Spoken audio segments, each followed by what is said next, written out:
Hello everyone, this is Kanika Sharma from Jayashree Sham class. Welcome to you all. तो last class में हम लोगों ने पढ़ लिया था टंग के बारे में, ठीक है। तो आज हम लोग आगे कंटिन्यू करेंगे आपका माउथ पार्ट, यानी कि फोरगट पार्ट। हमने 3 पार्ट्स पढ़े थे, कौन कौन से? फोरगट था, देखो इधर, फोरगट, मिडगट एंड हिंडगट। ये 3 चीज पढ़े थे या नहीं पढ़ी थी? ठीक है। अब जब फोरगट था उसके अंदर हम लोगों ने माउथ का पढ़ा था। माउथ में कौन कौन से पार्ट्स? सलाइवा था, टीथ था, टंग था, ये सब हम लोगों ने फोरगट में पढ़ा। मिडगट में क्या था आपका? Stomach, small intestine, large intestine, oesophagus. And then आपका हिंडगट में क्या आया था? एनस, ठीक है।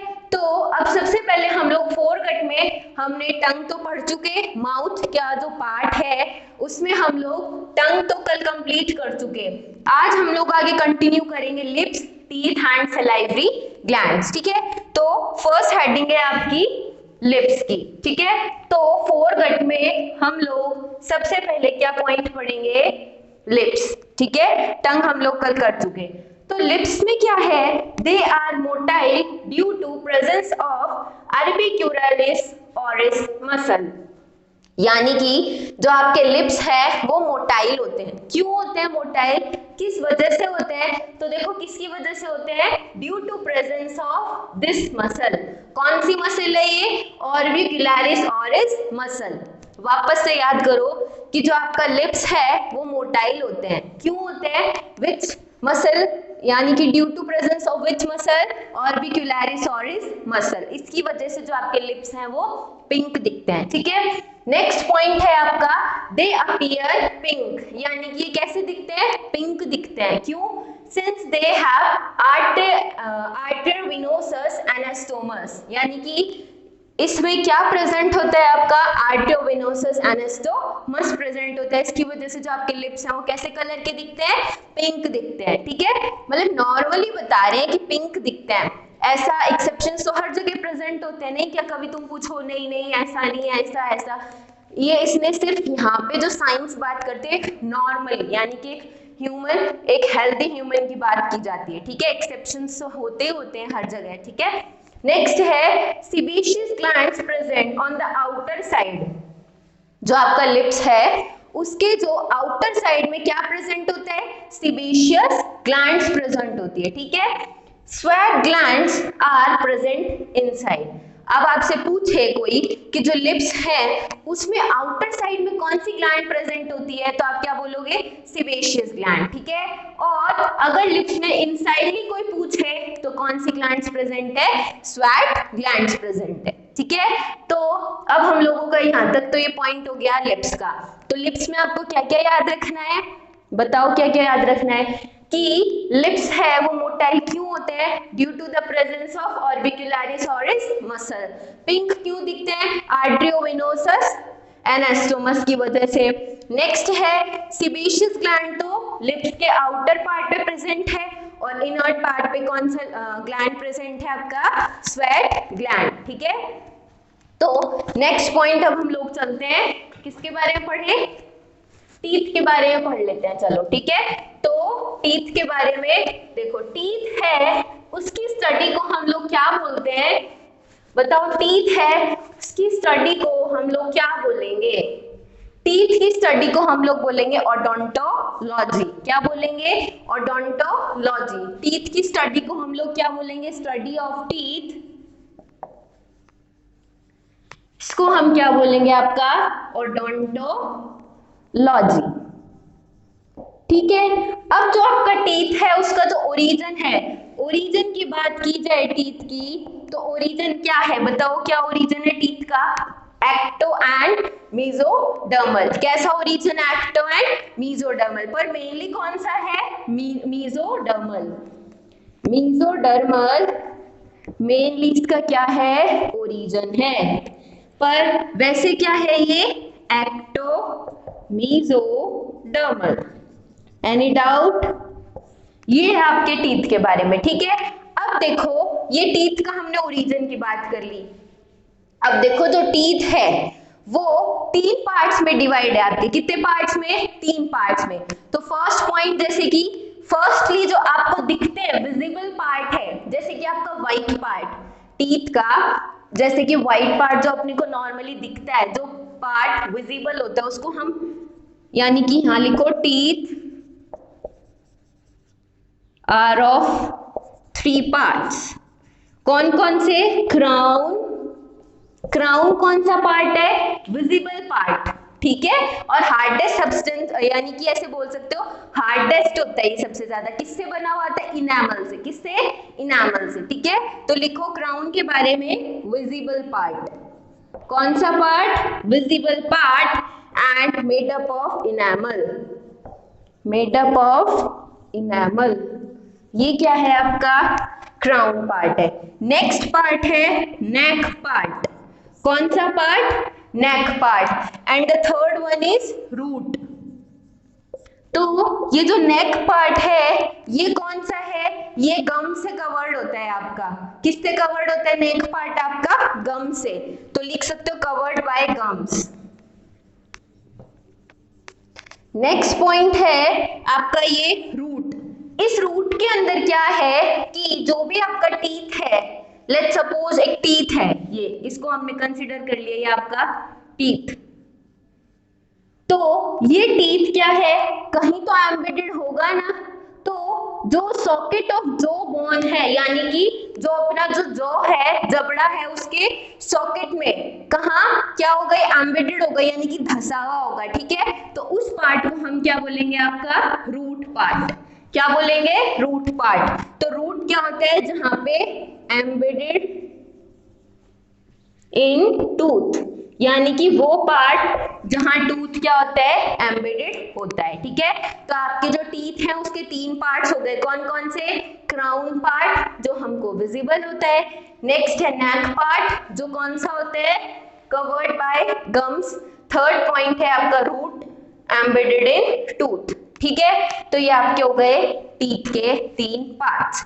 अब देखो जो आपका इनामल है, क्या है ये आपका? इनामल। इनामल की वजह से क्या है आपका टीथ? वो हार्डेस्ट है। तो इस इनामल को सीक्रेट कौन करता है? कोई तो चीज होगी जो इस इनामल को सीक्रेट करेगी। तो बताओ इनामल को कौन सीक्रेट करेगा? बताओ चलो। इनामल है उसको कौन सीक्रेट करता है आपके टीथ में? इनामल क्या है? Visible part. क्राउन जो आपको टीथ का विजिबल पार्ट दिखता है वो क्या है? Hardest substance. अरे सिंपल सा देखो, एड नहीं देखते आप कॉलगेट का, उसमें आता है कि इनामल ज्यादा आपकी घिस नहीं जाए, वैसा कुछ ऐड आता है कॉलगेट का, ठीक है। तो उसमें इनामल क्या किसको बोलते हैं? जो आपका टीथ पार्ट दिख रहा है उसी के बारे में ही तो बात करते हैं ना। तो फिर वही इनामल की मैं बात कर रही हूँ, यानी कि जो पार्ट आपका दिख रहा है और जिसकी वजह से हार्डेस्ट है टीथ। तो इस इनामल को सीक्रेट कौन कर रहा है? Secreted by ameloblast cells. कौन सी सेल्स? अमीलोब्लास्ट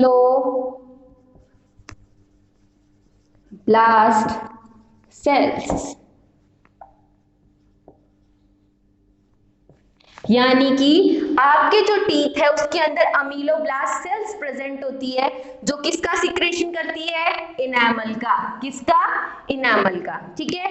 अब देखो डेंटल फॉर्मूला, किसका? Dental formula. Dental formula children का कितना होता है? चिल्ड्रन का होता है 2102/2102। अब बोलोगे ये क्या है? तो समझो क्या है। देखो जो आप चिल्ड्रंस होते हैं ना, उनके अंदर टीथ है वो 20 प्रेजेंट होते हैं। कितने टीथ होते हैं? 20। अब ये 20 कैसे होते हैं देखो समझो, 2102/2102 इंटू 2। ये क्या है? आपका डेंटल फॉर्मूला है चिल्ड्रन का। कैसे? ये वाला जो पार्ट है इसको हम क्या बोलते हैं? आपका मोलर। क्या बोलते हैं? मोलर। इस पार्ट को हम बोलते हैं premolar, and this one is canine and this one is incisor. तो देखो ये 2 है मोलर, ये क्या है? प्रीमोलर। 0 1 क्या है? कैनाइन, और 2 क्या है? आपका इंसीजर, ठीक है। तो 2102 यानी कि 5 तो ऊपर हो गए, 2 2 4 एंड 1 5, 5 ही नीचे हो गए, तो कितने हो गए 5 5 10 एंड इंटू 2 तो कितने हो गए 20 हो गए ना। तो चिल्ड्रन के अंदर कितने नंबर होते हैं टीथ के 20, ये फॉर्मूला है मतलब। तो अगर आपसे पूछे कि चिल्ड्रन है उसके अंदर कौन से टीथ एब्सेंट होते हैं, तो बताओ कौन से टीथ एब्सेंट है। उसके अंदर टीथ आपके एब्सेंट है प्री मोलर। या क्वेश्चन ऐसे पूछा जाए कि लेट्स सपोज कोई डेंटिस्ट के पास कोई बच्चा गया, चिल्ड्रन गया, उसने डेंटिस्ट ने क्या ऑब्जर्व किया कि उसके कौन से टीथ प्रेजेंट नहीं है उसके माउथ में, तो आपको क्या बोलना है प्रीमोलर टीथ एब्सेंट होते हैं, ठीक है। क्योंकि छोटे बच्चों का जो चिल्ड्रन का फॉर्मूला है डेंटल फॉर्मूला वो यही है 2102.2102 प्रीमोलर एब्सेंट होते हैं, ठीक है। ये हो गई चिल्ड्रंस की बात। नेक्स्ट हम बात करें एडल्ट्स की। फॉर एडल्ट्स, एडल्ट्स भी कौन 15 to 17 ईयर्स है, टीनेज मान लो, इनका जो डेंटल फॉर्मूला है वो क्या होता है 2122/2122 into 2 दैट इज 28।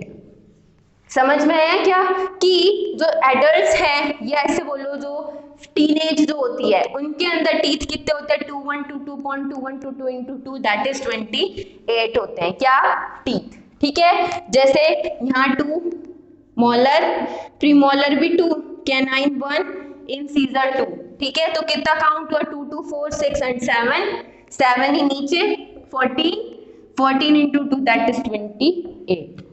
अच्छा अब भाई बड़ों की बात कर ले, चिल्ड्रन की भी कर ली एडल्ट्स की भी कर ली, जो मतलब कि जैसे अपने मम्मी पापा जैसे है ना, तो उनके कितना होता है 2123/2123 into 2। तो उनका कहाँ नंबर बढ़ा है यहाँ मोलर में, कहाँ बढ़ गया मोलर में, एक एक बढ़ गया काउंट। जब एक एक काउंट बढ़ गया तो कितने हो गए 32, 3 2 5 6 7 8 8 and 8 16 16 into 2 32। बताओ कुछ प्रॉब्लम आई। तो अब एक बार लिस्टिंग की जाए टीथ्स की, तो बताओ चिल्ड्रन है उसका फॉर्मूला क्या है डेंटल फॉर्मूला 2102/2102 लिखो।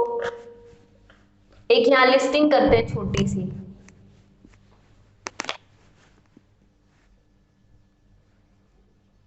चिल्ड्रंस है उसके अंदर क्या है 2102.2102 into 2,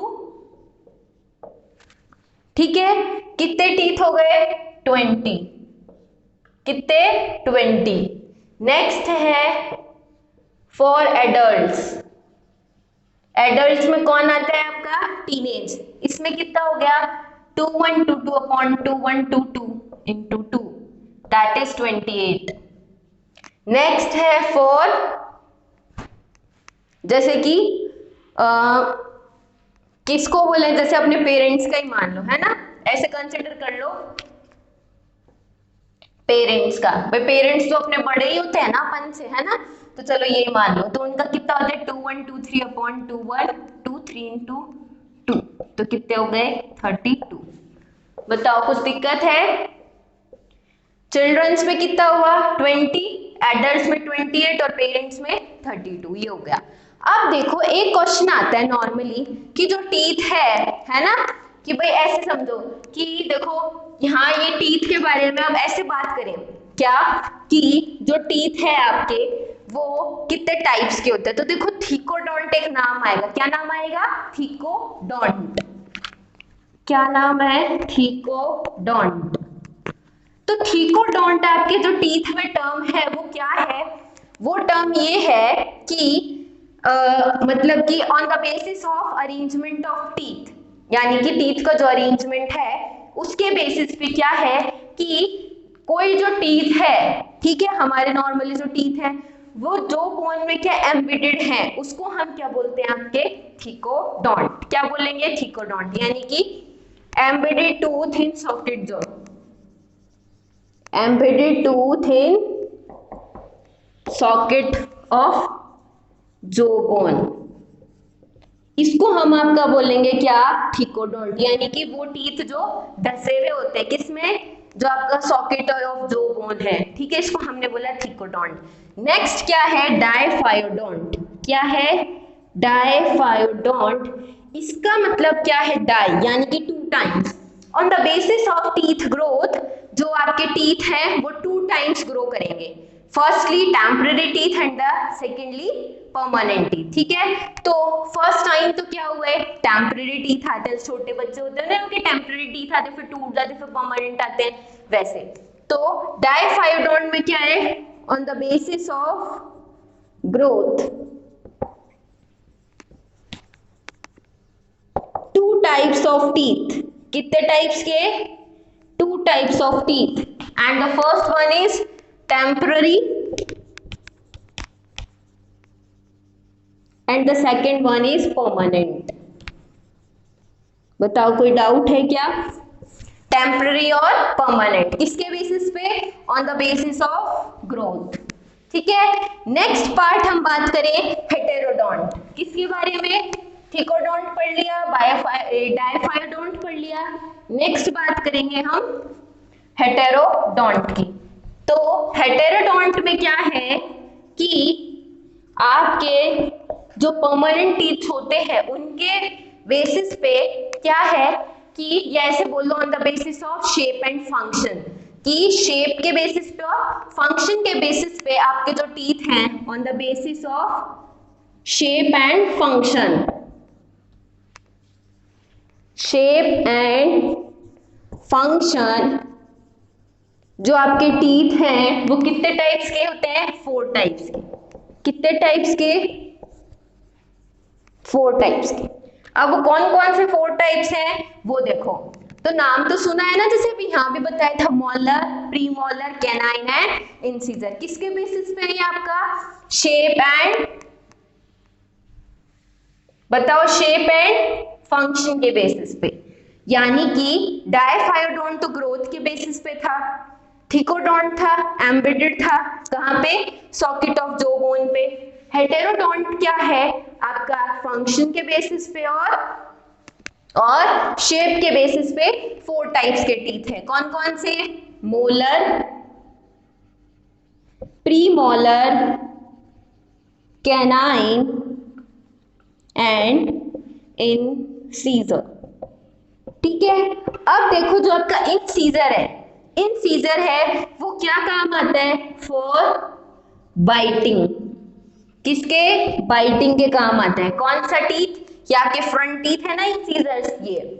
कैनाइन है ये आपके फॉर प्रोटेक्शन एंड पायर्सिंग, यानी कि प्रोटेक्शन के काम आता है, और पायर्सिंग के, चीड़ा फाड़ी के। कौन, ये कैनाइन। ठीक है, और आपका जो मोलर और प्रीमोलर है वो नॉर्मली ऐसे बोल सकते हो फॉर च्यूइंग। किसके लिए, फॉर च्यूइंग, चबाने के लिए। ठीक है, अब देखो यहाँ पे मेन पॉइंट आपको क्या ध्यान रखना है, जो आपका मोलर और जो प्रीमोलर है वो कैसे टीथ हैं आपके, स्माइलिंग टीथ। स्माइलिंग टीथ है, अच्छा जी, स्माइलिंग टीथ है ये। बताओ कौन से टीथ होंगे ये, चिक टीथ होते हैं। कौन से, यानी कि इनकी वजह से क्या है कि भाई हमारे चिक्स की शेप, साइज, ये सब भी डिपेंड करता है। या ऐसे बोल सकते हो कि देखो मोलर और प्रीमोलर, तो यहीं पे तो हमारे चिक्स हैं, तो चिक्स टीथ हमने किसको बोला, आपके मोलर एंड प्रीमोलर्स को। ठीक है, नेक्स्ट है आपका कैनाइन और इंसीजर। तो कैनाइन, ये कैनाइन एंड आगे वाले इंसीजर्स, तो ये कैसी टीथ है आपके, स्माइलिंग टीथ। भाई नॉर्मली आप स्माइल तो करते ही हो, ठीक है, ऐसा थोड़ी है कि ऐसे गुस्से में रहते हो सारा दिन। तो स्माइलिंग जब करते हो तो स्माइलिंग टीथ, यानी कौन से टीथ दिखते हैं, पीछे वाले दिखते हैं क्या आपके। अब रावण के जैसे या पागलों जैसे हंसो वो बात तो अलग है ना। तो देखो ऐसे जब अपन नॉर्मली स्माइल करते हैं तो ऐसे कौन से टीथ दिखेंगे, इंसीजर और कैनाइन दिखेंगे। ठीक है, तो इसलिए इसको क्या बोलेंगे, स्माइलिंग टीथ। कौन से टीथ, स्माइलिंग टीथ। ठीक है, थोड़ा सा याद करने का तरीका है बस, और तो क्या है। ठीक है, तो देखो जो मोलर और प्रीमोलर है वो कैसे टीथ हो गए, चीक टीथ, और कैनाइन एंड इंसीजर कैसे हो गए आपके, स्माइलिंग टीथ। ठीक है, अब देखो एक छोटा सा पॉइंट है, वो बस ऐसे बता देती हूँ मैं नॉलेज के लिए तुम्हारा, कि जो आपके परमानेंट टीथ जब आ जाते हैं तो कभी गौर किया है क्या कि वो वापस ग्रो नहीं होते? अपन बोलते हैं, अपनी मम्मी वगैरह बोलते हैं, बस एक बार टीथ आ गए, परमानेंट टीथ, दूध के दांत टूट गए, अब कोई टीथ नहीं आएंगे। अब ना, चाहे वो खराब हो जाए टीथ, आपका डैमेज हो जाए, पर अब टीथ नहीं आएंगे। क्यों नहीं आते भाई? जब हम मिल्क टीथ हमारे टूटे, उसके बाद तो परमानेंट टीथ आ गया, परमानेंट टीथ टूट गया तो क्यों नहीं आते वापस? तो देखो, ये इसलिए नहीं आते क्योंकि आपके टीथ में क्या होती है? वेसल ओपनिंग होती है। क्या होती है? Vessel opening. और पल्प कैविटी, कौन सी कैविटी? पल्प कैविटी, ठीक है। वो क्या काम करती है आपका? ये वेसल ओपनिंग और जो पल्प कैविटी है, कौन सी? Apical foramen. कौन सी? Apical foramen.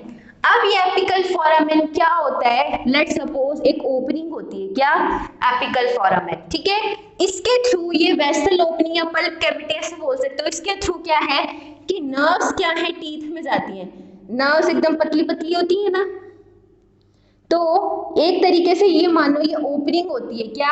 आपका एपिकल फोरामेन। ये क्या करेगा? यहां से खूब सारी नर्व्स टीथ तक जुड़ी हुई होंगी। किसकी? अरे एपिकल फोरामेन ऐसा मानो जो टीथ के जो नीचे का और रूट से जो और नीचे पार्ट्स होते हैं ना, वहां पे क्या प्रेजेंट होता है? आपका एपिकल फोरामेन, एक कैविटी प्रेजेंट है। या ऐसे मान लो एक एपिकल फोरामेन तो क्या एक ओपनिंग है, और ये पल्प कैविटी और वेसल ओपनिंग के थ्रू क्या होता है? इस एपिकल फोरामेन से, इस वेसल ओपनिंग से जो टीथ है, लेट्स सपोज ये टीथ है, यहाँ क्या जाएगा? ब्लड जाएगा, ठीक है। अब ब्लड के साथ न्यूट्रिशन भी जाएगा, ऐसा तो है नहीं ब्लड ब्लड, वही बात यार, हम लोग खाना खाते हैं, ठीक है, तो खाना खा रहे हैं तो न्यूट्रिशन भी तो हमारी बॉडी में उस ब्लड के थ्रू ही तो जा रहा है ना, बॉडी पार्ट्स में, जिसके थ्रू हम अदर एक्टिविटीज करते हैं नहीं करते? तो ऐसे ही क्या इस टीथ के अंदर इसको भी तो न्यूट्रिशन चाहिए ग्रो होने के लिए, तो वो न्यूट्रिशन किसके थ्रू जाएगा? इस वेसल ओपनिंग के थ्रू जाएगा, जिसका क्या नाम है? एपिकल फोरामेन, ठीक है। ये क्या हो जाती है आपका? जैसे परमानेंट टीथ आपकी ग्रो हो जाते हैं तो ये बंद हो जाएगी। बंद हो जाएगा तो क्या टीथ तक ब्लड पहुंच पाएगा, न्यूट्रिशन पहुंच पाएगा? इस वेसल ओपनिंग के थ्रू नहीं ना। तो जब ये एपिकल फोरामेन क्या हो गई? क्लोज हो गई, तो क्या है आपका जो टीथ की जो ग्रोथ है वो भी रुक जाएगी। अब आप बोलोगे भाई चलो ये तो ठीक है, हमने ये बात तो मान ली, पर एलिफेंट है, उसके तो दो टीथ आगे के बढ़ते रहते हैं इंसीजर्स, वो तो कभी बंद नहीं होते, तो उनमें क्या रीजन है? उसमें ये रीजन है कि जो आपका एलिफेंट है उसके अंदर जो 2 इंसीजर्स होते हैं फ्रंट साइड में, क्या होते हैं? 2 इंसीजर्स होते हैं फ्रंट में, स्माइलिंग टीथ जो होते हैं, उनके अंदर जो आपका ये जो एपिकल फोरामेन है वो क्या रहता है? हमेशा ओपन रहेगा।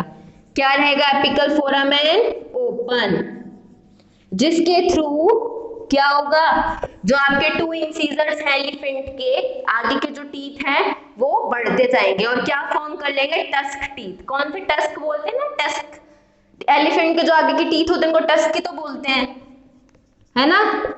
तो ये आज आपके टीथ की छोटी सी बात थी।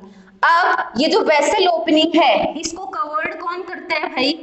इसको कवर्ड करते हैं आपके, बताओ, ओडोंटोब्लास्ट। क्या कौन कवर करता है? ओडोंटोब्लास्ट। अब ये जो ओडोंटोब्लास्ट है, ठीक है, क्या बोला मैंने? ये जो ओडोंटोब्लास्ट है ये किस चीज का सिक्रेशन करता है? डेंटाइन का। किसका? डेंटाइन का। तो अगर पूछ ले डेंटाइन का सिक्रेशन कौन करता है तो क्या बोलोगे? Odontoblast cells. वहां इनेमल का सिक्रेशन किसने किया? अमीलोब्लास्ट सेल ने, और ये डेंटाइन का किसने कर दिया? ओडोंटोब्लास्ट सेल्स ने, ठीक है। तो इनेमल का secretion ameloblast cells, and OD से याद रखो, ओडी, ओ यानी ओडोंटोब्लास्ट, डी यानी कि डेंटाइन, ठीक है। तो आज की क्लास में हम लोगों ने क्या क्या पढ़ा? टीथ के बारे में पढ़ा और लिप्स के बारे में पढ़ा। नेक्स्ट क्लास में हम लोग सलाइवरी ग्लैंड्स पढ़ेंगे, ठीक है। तो टीथ के बारे में थोड़ा अच्छे से देखना, आपकी बुक में इतना गिवन नहीं है, मैंने थोड़ा सा डिटेल बता दिया। ये एपिकल फोरामेन भी याद रखने, नॉलेज के लिए यार। ये तो कैसे भाई, आपको कोई नॉर्मली पूछ ले कि भाई ऐसा कैसे होता है परमानेंट टीथ के बाद टीथ ग्रो नहीं होता? क्यों नहीं होता? एपिकल फोरामेन बंद हो जाता है। एपिकल फोरामेन बंद हो जाएगा तो आपका नर्व्स के थ्रू क्या है? भाई ब्लड सप्लाई नहीं होगा, ब्लड सप्लाई नहीं होगा तो उसको न्यूट्रिशन नहीं मिलेगा, न्यूट्रिशन नहीं मिलेगा तो हमारा टीथ ग्रो नहीं होगा। ठीक है, तो ऐसा थोड़ा बहुत नॉलेज के लिए होती है ये चीजें, इसलिए तो बोलती हूँ मैं थोड़ा तो मैं बोलूँ उस पर ध्यान रखा करो एज कम्पेयर टू लिखने पे। लिखने तो आपको नोट्स मिल ही जाते हैं ना टेलीग्राम पे। ठीक है, और एलिफेंट की बात करें तो जो उनके फ्रंट टीथ एंड सीजर्स जो होते हैं टस्क, उनका जो एपिकल फोरामेन कभी बंद नहीं होता। इसकी वजह से क्या है, जब एपिकल फोरामेन कभी क्लोज नहीं होगा तो इसका मतलब क्या, उनकी जो ग्रोथ है वो कंटिन्यू रहेगी। ठीक है, तो आज की क्लास के जो आपको नोट्स है वो टेलीग्राम चैनल पे, टेलीग्राम का लिंक है कहाँ, डिस्क्रिप्शन बॉक्स में, उसमें मिल जाएगा।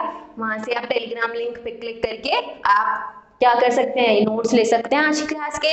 नेक्स्ट क्लास में हम लोग सलाइवरी ग्लैंड कंटिन्यू करेंगे। ठीक है, तो कोई भी प्रॉब्लम हो तो यू कैन आस्क। ठीक है, तो नेक्स्ट क्लास फिर कंटिन्यू करेंगे बाद में।